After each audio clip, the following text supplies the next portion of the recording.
नमस्कार दर्शकों, प्रादेशिक समाचार एकांश के विशेष कार्यक्रम चर्चा में हम आपका हार्दिक स्वागत और अभिनंदन करते हैं।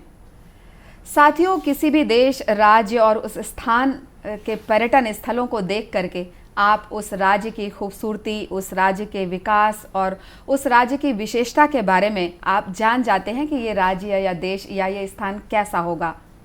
पर्यटन हमारे जीवन के लिए बहुत आवश्यक है। पहले इसे समझा जाता था कि घूमने फिरने से क्या होगा, केवल ये मौज मस्ती का एक जरिया है और इसे कुछ हासिल नहीं होने वाला है। लेकिन आज के संदर्भ में ये अवधारणा बिल्कुल पूरी तरह से बदल चुकी है। पर्यटन आपके पर्सनालिटी डेवलपमेंट में बहुत ज़्यादा सहायक है। आपको उस देश या उस राज्य की कला, संस्कृति, रहन सहन, बायोडाइवर्सिटी सब के बारे में जानकारी मिलती है। इससे आपका IQ लेवल बढ़ता है और यूथ तो इससे बहुत ज़्यादा अपने प्रतियोगी परीक्षाओं के लिए तैयार भी होता है। हम बात कर रहे हैं, आज विश्व पर्यटन दिवस है और इसकी हम आप सभी को हार्दिक बधाई भी देते हैं। साथियों, विश्व पर्यटन दिवस के अवसर पर आज हमने अपने स्टूडियो में आमंत्रित किया है छत्तीसगढ़ शासन पर्यटन और संस्कृति विभाग के सचिव माननीय श्री अनबलगंज जी को। सर, आपका स्टूडियो में बहुत बहुत स्वागत है। सर, जैसे कि विश्व पर्यटन दिवस आज सारा विश्व मना रहा है, हमारा राज्य मना रहा है और आपका विभाग भी मना रहा है। एक बहुत बड़े कॉन्क्लेव का आयोजन किया गया है आज। तो इस बार जो थीम रखी गई है, जो रीथिंकिंग टूरिज्म की, तो रीथिंकिंग टूरिज्म क्यों? क्या फिर से कुछ सोच विचार और पुनर्विचार की आवश्यकता है टूरिज्म के क्षेत्र में? और यदि है तो छत्तीसगढ़ के संदर्भ में इसे आप किस रूप में लेंगे? आज विश्व पर्यटन दिवस के इस उपलक्ष्य पे मैं सभी को पहले बहुत बहुत शुभकामनाएं, बधाइयाँ देना चाहता हूँ। चूँकि पर्यटन एक व्यक्ति का सोच में बहुत बड़ा बदलाव ला सकता है। पर्यटन में कई अंग होते हैं, उसमें एक महत्वपूर्ण अंग तो आपका यात्रा का होता है, ट्रैवल होता है। जितने दूर, जितने जगह, जितने फ्रीक्वेंसी में आदमी ट्रैवल करता है, उतने उसके एक्चुअली जो ओवरऑल पर्सनालिटी में बदलाव आता है जी। तो टूरिज़्म को लेकर के कई देश ऐसे रहते हैं इस दुनिया में जिनके GDP में लगभग 60-70% का जो वो अपने पर्यटन के क्षेत्र में ही निर्भर रहता है। बिल्कुल। भारत के परिप्रेक्ष्य में लगभग 10% हमारा GDP पर्यटन, हॉस्पिटैलिटी, टोटल जो सेक्टर है उससे आता है जी। लगभग उसी के लेके छत्तीसगढ़ में भी 9 to 10% हमारा GDP जो है टूरिज़्म से है जी। जो रीथिंकिंग टूरिज़्म की जो बात हो रहा है, ये मुख्य रूप से जो 2 साल के कोविड का जो ब्रेक के बाद, उससे पहले और उसके बाद के तौर पे एक इम्पॉर्टेंट तो कड़ी के तौर पे इसको देख सकते हैं। इसमें टूरिज़्म का जो अवधारणा में जो बदलाव आया है, पहले ऐसा था कि टूरिज़्म हम देखने जाते हैं जी। एक जगह जा रहे हैं, वहाँ कुछ एक्टिविटीज़ होगा, हम पार्टिसिपेट करेंगे या कुछ चीज़ें देखने के होंगे, उसको देखेंगे। अब जो है वो एक इमर्सिव टूरिज़्म की, मतलब जो निश कंपोनेंट्स जितने आ रहे हैं उसमें एक ये भी होता है कि वो टूरिस्ट जो है वहाँ जाना चाहता है उन जगहों पे जहाँ उनके नॉर्मल ज़िंदगी से हट के कोई नया चीज़ है, कोई अलग प्रयोग है या कोई अलग ही मतलब प्रकार के जीवन शैली है, उसका वो देखना, ना केवल देखना चाहते हैं बल्कि रह के देखना चाहता है जी। उसका एक्सपीरियंस करना चाहता है। एक्सपीरियंशियल टूरिज़्म में एक पार्ट होता है जो हमारा प्रदेश के परिप्रेक्ष्य में, जैसे होम स्टेस। चूँकि नॉर्मल परिप्रेक्ष्य में ये रहा है कि टूरिज़्म में बहुत बड़ा इन्वेस्ट करना पड़ेगा, बड़े रिजॉर्ट्स चाहिए होंगे, होटल्स चाहिए होंगे और उसमें नॉर्मली जाके रुकने वालों को भी काफ़ी खर्च लगेगा। अब वो होम स्टेज का जो दौर अभी आया है, इसमें वो पूरा तरह बदल चुका है। इसमें जो है कोई भी उसका एक होस्ट बन सकता है। बस उनके अपने घर में एक कमरा अतिथि देवो भव जो हम मानते हैं, अतिथि के लिए रखें। और अभी कुछ ही दिनों में राज्य शासन भी इसका गाइडलाइंस जारी करने वाला है। और होम टूरिज़्म अक्रॉस ग्लोब पूरे दुनिया में प्रसिद्ध है और हमारा देश में भी कई ऐसे प्रदेश हैं जहाँ पर होम स्टेज जो है काफ़ी प्रबल है, काफ़ी सक्सेसफुल है। तो उसमें कई प्रदेश के उदाहरण ले सकते हैं, इसलिए मैं किसी का नाम नहीं लूँगा, लेकिन हम अब उस सेक्टर में भी आगे बढ़ रहे हैं। छत्तीसगढ़ में मुख्य रूप से बस्तर में और कवर्धा के एरियाज़ में होम स्टेज के काफ़ी आ रहे हैं। तो इसमें ट्राइब्स की भी संख्या बहुत ज्यादा है और वो अट्रैक्शन होता है। एग्जैक्टली। अब रीथिंकिंग टूरिज्म में ना केवल हमें मतलब वहाँ पर एक्सपीरियंशियल के अलावा और चीज़ें आ चुका है। रिस्पॉन्सिबल टूरिज्म भी एक उसमें निश सेगमेंट है। पहले ऐसे होता था कि जहाँ टूरिस्ट आएंगे मुख्यतः वहाँ पर जो है बहुत गंदगी पड़ा रहेगा, काफ़ी चीज़ों का मतलब एक तरफ से कंज्यूमरिस्टिक पर्सपेक्टिव से वो चल रहा था। इसमें अब धीरे धीरे वो बदल रहा है। वो टूरिस्ट भी जो जाने वाला है और जो होस्ट भी, जो वहाँ इंडस्ट्री चलाने वाला भी, सबको ये लग रहा है कि ये एक हम सस्टेनेबल तरीके से करना चाहिए, जो ये काम नितांत चलते रहना चाहिए, ऐसा नहीं कि कल परसों में ये बंद हो जाए। तो उसको एक कतरा को देखते हुए अब लोग सोचने लगे हर जगह के हिसाब से इसमें भी जो है ग्रीन इनिशिएटिव्स हैं और जितने कम प्लास्टिक्स यूज़ करें या प्लास्टिक्स को कम्प्लीटली बैन करें। जैसे सिंगल यूज प्लास्टिक्स को तो हम समाज से ही हटाना चाह रहे हैं जहाँ जहाँ संभव है, तो उसी प्रकार की चीज़ों को लेकर के भी आ रहा है। ये सारा कुछ एक ग्लिम्स है जिस पे हम बात कर रहे हैं कि रीथिंकिंग टूरिज्म। एक तरफ से विदेश जाना ही बहुत बड़ा टूरिज्म नहीं होता है, तो हमारा ही देश के अंदर ऐसे कई जगह है, हमारे प्रदेश के अंदर, जैसे रायपुर में रहने वालों को नहीं पता है कि ऐसे कौन कौन सा खूबसूरतियाँ हमारा प्रदेश में हैं, अभी भी विद्यमान है, जो अछूता है, वहाँ जा कर के हम उसको आनंद ले सकते हैं। इसी में ही सरकार का रोल भी आता है कि हम उसमें वहाँ का जो इंफ्रास्ट्रक्चर में ओवरऑल डेवलपमेंट की जो बात होती है वो हम करना चाहते हैं, और प्राइवेट इन्वेस्टमेंट को और वहाँ का स्थानीय लोगों का इसमें मैक्सिमम भागीदारी सुनिश्चित करने के लिए भी प्रयास करते हैं। जी, एक भारत श्रेष्ठ भारत, ये एक ऐसी योजना है जिससे पूरे भारत के पर्यटन स्थल को जोड़ने की, पर्यटकों को जोड़ने की और उनके अनुभवों को साझा करने की एक बहुत बड़ी योजना है। तो इसमें छत्तीसगढ़ राज्य जो है, सरकार जो है छत्तीसगढ़ की, वो किस दिशा में काम कर रही है? एक भारत श्रेष्ठ भारत जो है एक महत्वपूर्ण योजना है जो भारत सरकार के पर्यटन मंत्रालय ने किया है। क्योंकि हमारा देश का जितने जनसंख्या है और हमारे जो कल्चर में हमारे पहले से ये रहा है कि हम तीर्थ यात्रा जाने का तो हर परिवार में, हर गांव में, हर समाज में इसका एक पहले से परिपाटी रहा है। और तीर्थ यात्रा मुख्य रूप से एक तरफ से वो भी एक पार्ट ऑफ टूरिज्म ही है। तो उसका जो है उसको लेकर के जब लोगों का आना जाना हुआ करता था, कई कारणों से, जैसे हम नॉर्मली देखते हैं कि साउथ के लोग काशी, वाराणसी जाना बहुत ही अच्छा मानते हैं, और नॉर्थ के लोग रामेश्वरम जाना बहुत अच्छा मानते हैं। तो उसी प्रकार के हमारे और गुजरात के बीच में भी ऐसे कुछ कनेक्शंस हैं। इसको लेकर के काफ़ी गुजराती टूरिस्ट यहाँ पहले भी आते थे।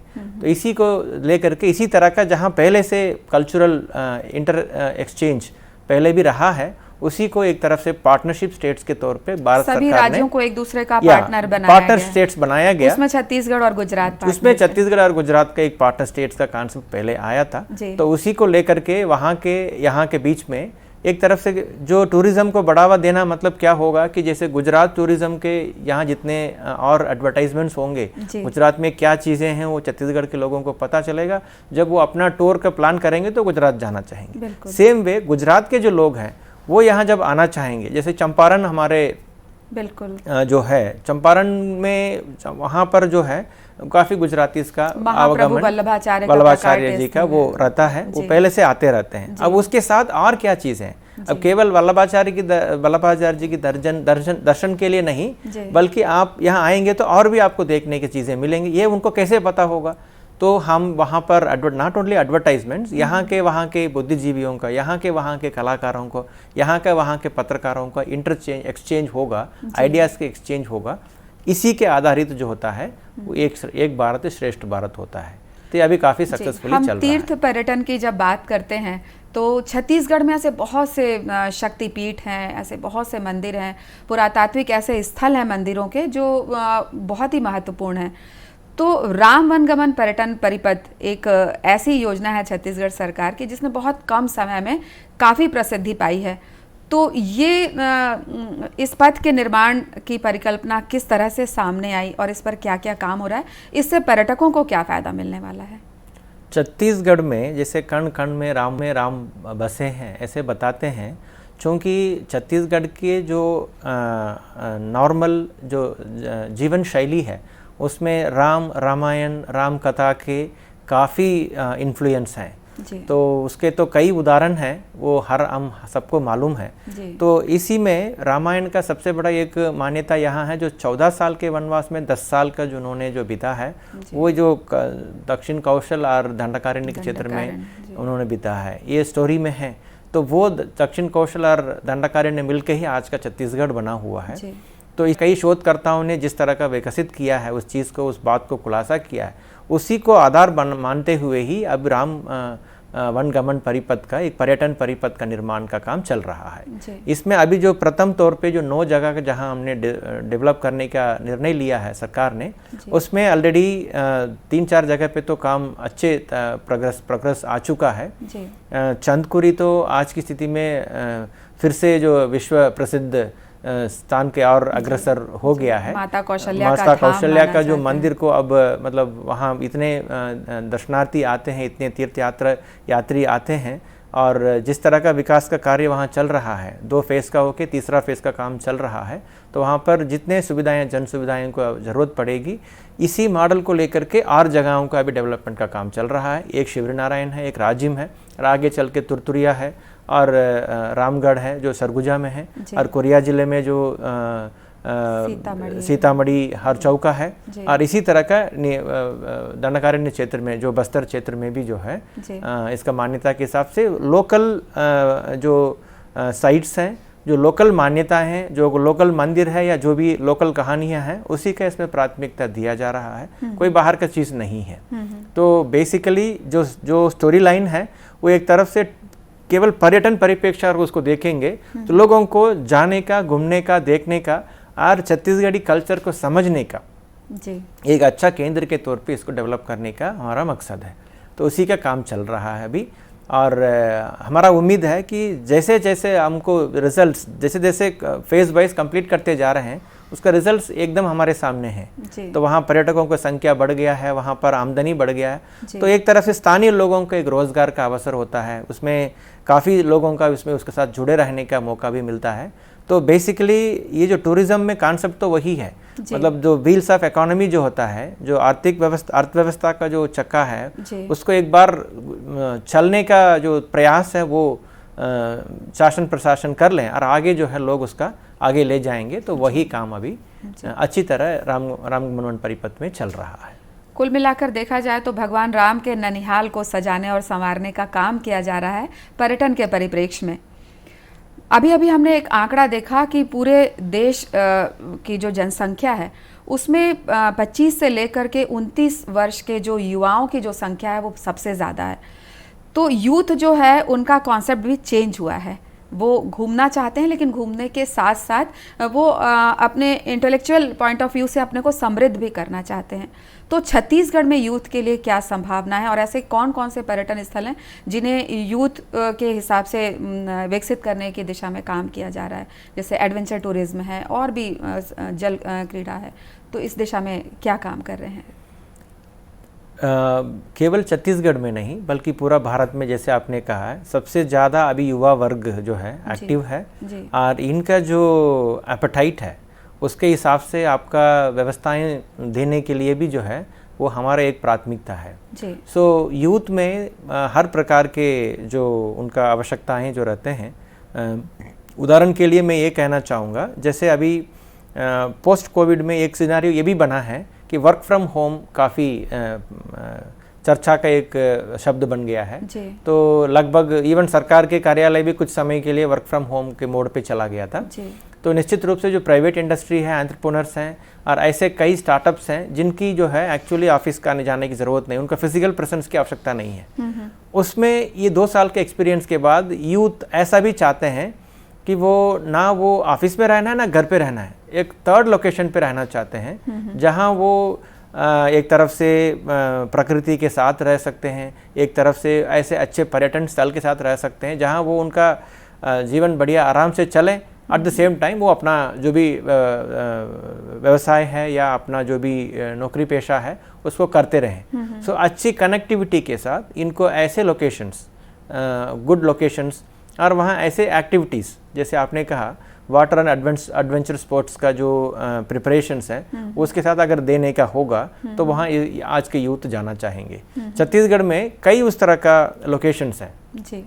2 जगह मैं बताऊंगा, एक दमतरी के हमारे गंगरेल डैम के साइट पे जो बना हुआ व्यवस्था है और एक हमारे बांगो डैम में कोरबा जिले में सतरंगा में बना हुआ व्यवस्था है। ये दोनों में जो है अभी काफ़ी चीज़ें लग चुके हैं। वहाँ पर ऑलरेडी एडवेंचर स्पोर्ट्स के वाटर स्पोर्ट्स एक्टिविटीज़ को उसका जो आनंद लेने के लिए व्यवस्थाएं हैं और आगे चल करके उसमें क्रूज़ बोट और क्रूजिंग के जो व्यवस्थाएं हैं और वहाँ पर नाइट स्टे भी कर सकते हैं और इस तरह का जो व्यवस्थाओं के लिए तैयारी अभी चल रहा है, वो काम चल रहा है। तो इसमें ले दे के ये होगा फाइनली कि एक नॉट ओनली छत्तीसगढ़ के बल्कि आसपास के डोमेस्टिक टूरिज़्म में जो बढ़ावा मिला है उसमें जो डोमेस्टिक टूरिस्ट जो एक अल्टरनेटिव, एक नया जगह, एक अभी तक देखा नहीं है ऐसा जगह को जब उन लोग खोज रहे हैं उसमें छत्तीसगढ़ भी एक अग्रणी राज्य के अग्रणी स्थल के तौर पे उभर के आ रहा है। तो यहाँ पर लोग काफ़ी आना चाहते हैं, तो हम उसी को ध्यान में रखते यूथ के लिए इस तरह का डेस्टिनेशंस को डेवलप कर रहे हैं जी। छत्तीसगढ़ राज्य जो है वो 7 राज्यों से घिरा हुआ राज्य है, तो और सारे राज्य सब बड़े बड़े हैं और पर्यटन विकास की दृष्टि से यदि हम देखें तो हमारा नेबरिंग स्टेट जो है मध्य प्रदेश है काफ़ी विकसित है। उड़ीसा में बहुत से ऐसी प्रॉपर्टीज़ हैं जिसकी वजह से टूरिज़्म वहाँ पे बहुत ज़्यादा विकसित हुआ है। तो इन 7 राज्यों से मिलकर के छत्तीसगढ़ क्या कुछ ऐसी योजना बना रहा है कि एक टूरिज्म सर्किट हम बना सके और आदान प्रदान हो सके पर्यटकों का? बिल्कुल, ये हो सकता है और मेनी एट टाइम्स हम जो इन्फॉर्मेशन हमारे साथ रहता है, ऐसे ना हम अगर एक पर्यटक बन के कहीं जाना चाहते हैं तो जो इन्फॉर्मेशन हमारे पास रहता है उसी को लेकर के हम प्लान करते हैं। तो क्या हम उस तरह का इन्फॉर्मेशन ढूंढने वाला व्यक्ति तक पहुंच सके, अगर कोई यूपी से, कोई झारखंड से, कोई उड़ीसा से, कोई मध्य प्रदेश से वो देखना चाहते हैं, उदाहरण के लिए अगर कोई मालवा या ग्वालियर की तरफ से आना चाहते हैं, अगर वो जबलपुर या डिंडोरी तक आ रहे हैं तो शहडोल तक आ रहे हैं तो उनको क्या अमरकंटक के आगे भी यहाँ आ सकते हैं। हमारा और जो क्षेत्र है उसके लगा हुआ और उसके आकर के फिर पूरा छत्तीसगढ़ भी घूम सकते हैं। इसका इन्फॉर्मेशन पहले उनके पास होना होगा। तो हमारा प्रयास अभी ये जारी है, अभी हम सभी राज्यों का साथ संपर्क में हैं कि हम एक मेमोरेंडम ऑफ अंडरस्टैंडिंग के लिए प्रयास कर रहे हैं। ऑलरेडी उड़ीसा से बात हो चुकी है और बाकी राज्यों को हमने संपर्क किया है। इसमें मेमोरेंडम ऑफ अंडरस्टैंडिंग में ये होगा कि उनके क्षेत्र में हमारा पर्यटन के विकास और उनका पर्यटन विकास के लिए जो मदद है वो हमारे तरफ से करें, ताकि छत्तीसगढ़ के लोग अगर जाना चाहेंगे उड़ीसा या यूपी या एमपी में, वहाँ क्या देखना होगा, कहाँ जाना है, कहाँ बुक करना है, बुक करने की व्यवस्था कितना आसानी से होगा। यद्यपि आपकी स्थिति में इंटरनेट होने के वजह से कई इन्फॉर्मेशन किसी को भी कहीं भी मिल सकता है।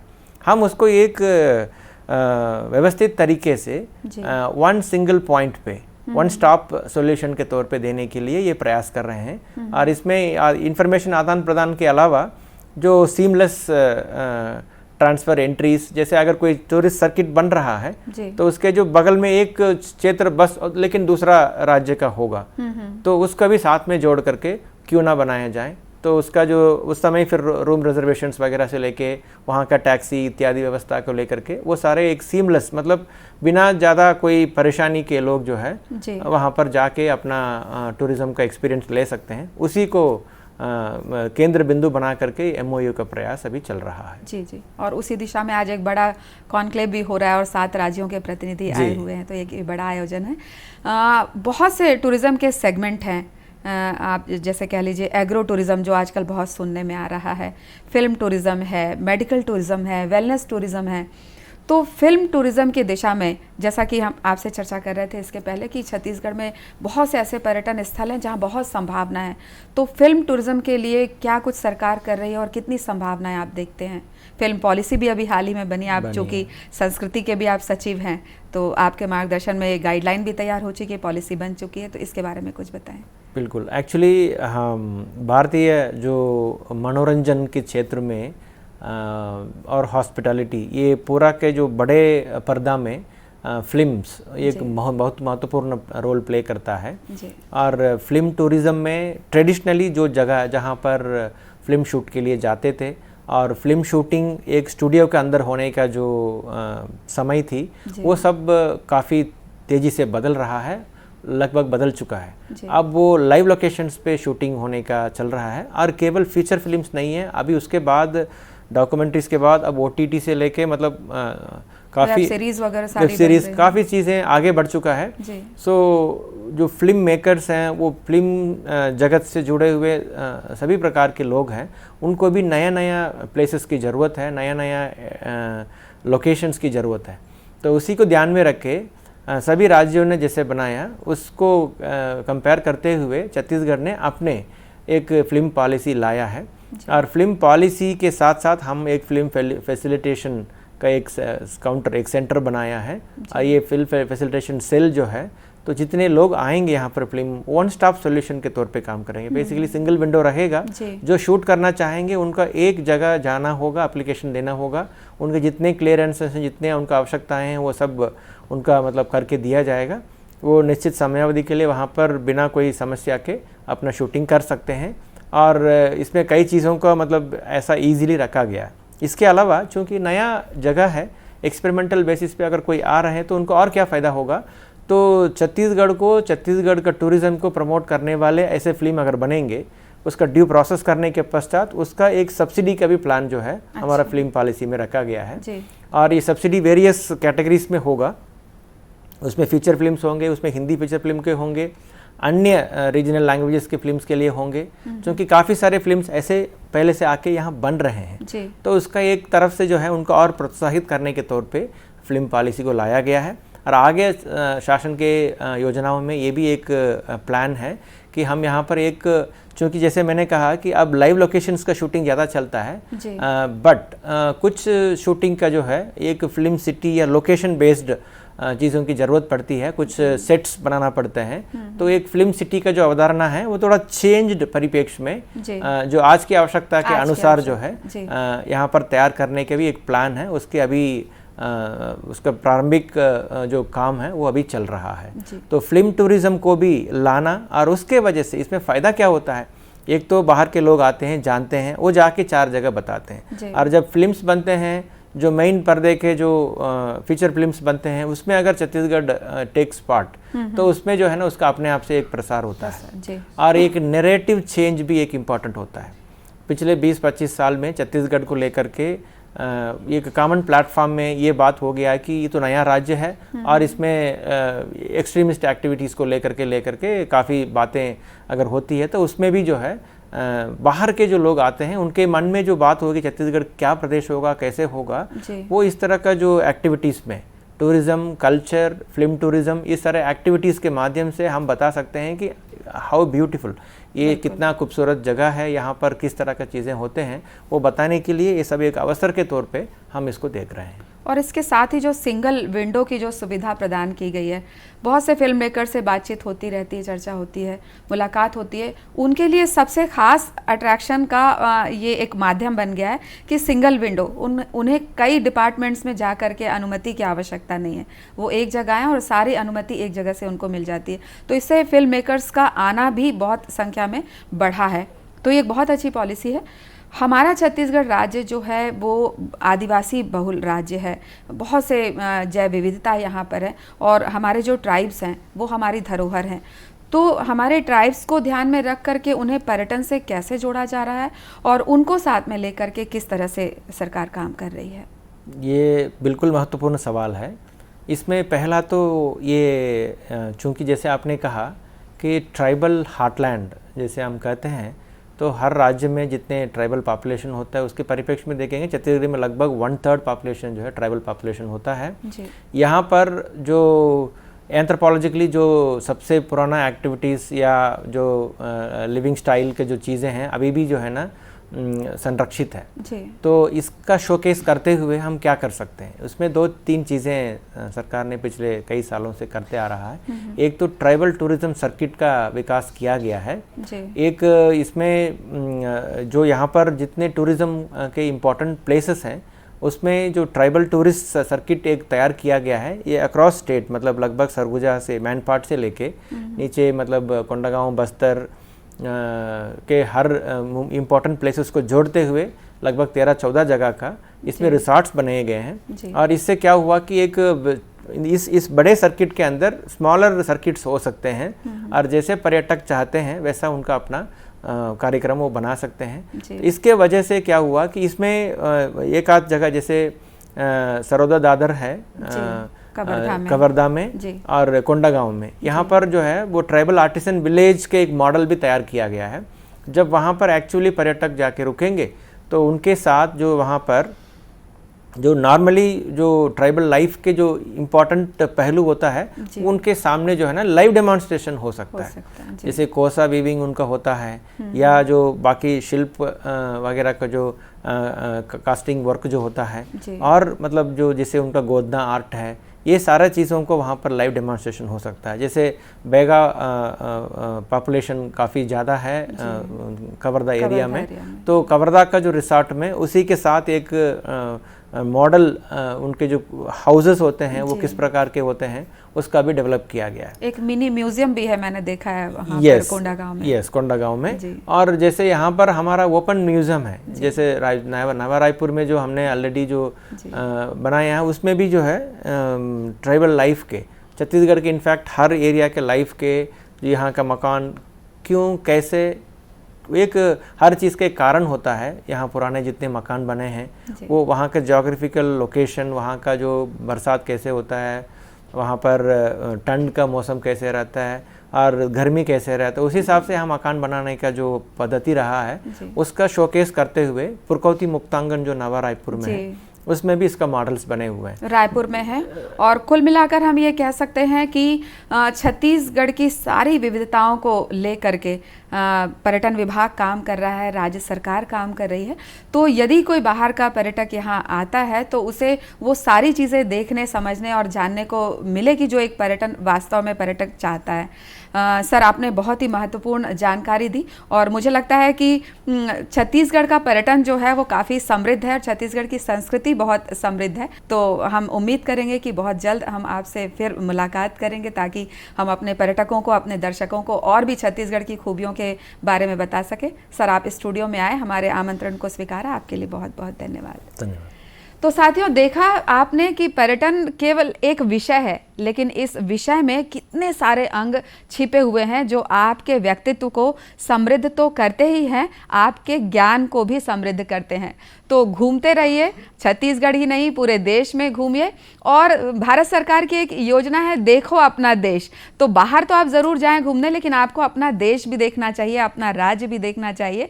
और इसीलिए हम आपको आमंत्रित कर रहे हैं कि आप छत्तीसगढ़ आएँ और छत्तीसगढ़ की खूबसूरती को देखें, सराहें, अपने सुझाव भी दें और ये बताएं कि आपको छत्तीसगढ़ कैसा लगा। तो विश्व पर्यटन दिवस की एक बार फिर से आप सभी को हार्दिक बधाई और अनंत शुभकामनाएं।